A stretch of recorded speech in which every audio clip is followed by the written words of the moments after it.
Hi friends, இன்றைக்கி நம்ம beef biryani செய்ய போகிறோம். அதுக்கு எண்ணெய் ஊற்றி பட்டை லவங்கம் போட்டு பச்சை மிளகாய் வெங்காயம் இதை நல்லா வதக்கிக்கலாம். இஞ்சி பூண்டு பேஸ்ட் சேர்த்துக்கலாம். ஒரு 2 டேபிள் ஸ்பூன் அளவு இஞ்சி பூண்டு பேஸ்ட்டு சேர்த்துக்கலாம். இதை நல்லா கலக்கி விட்டுக்கலாம்.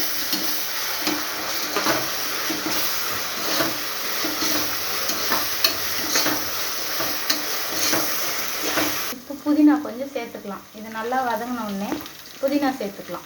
சேர்த்து இதை ஒரு நல்ல கலக்கிட்டு அடுத்து நம்ம தக்காளி சேர்த்துக்கலாம்.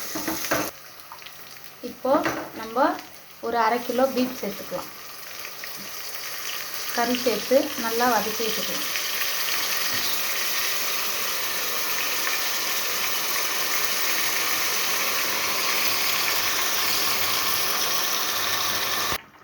இப்போ நம்ம பிரியாணி மசாலாவும் மிளகாத்தூளும் கொஞ்சம் சேர்த்துக்கலாம். சேர்த்து நல்லா கலந்து விட்டுக்கலாம்.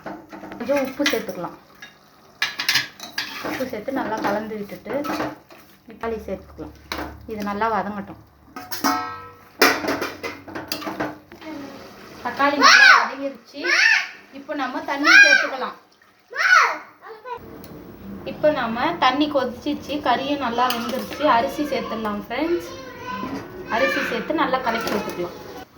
இப்போ அரிசி சேர்த்தாச்சு ஃப்ரெண்ட்ஸ். இப்போ குக்கரை மூடிடலாம். சூப்பரான பீஃப் பிரியாணி ரெடி. நீங்களும் ட்ரை பண்ணி பாருங்கள் ஃப்ரெண்ட்ஸ். நெக்ஸ்ட் வீடியோவில் மீட் பண்ணுறோம். பாய்.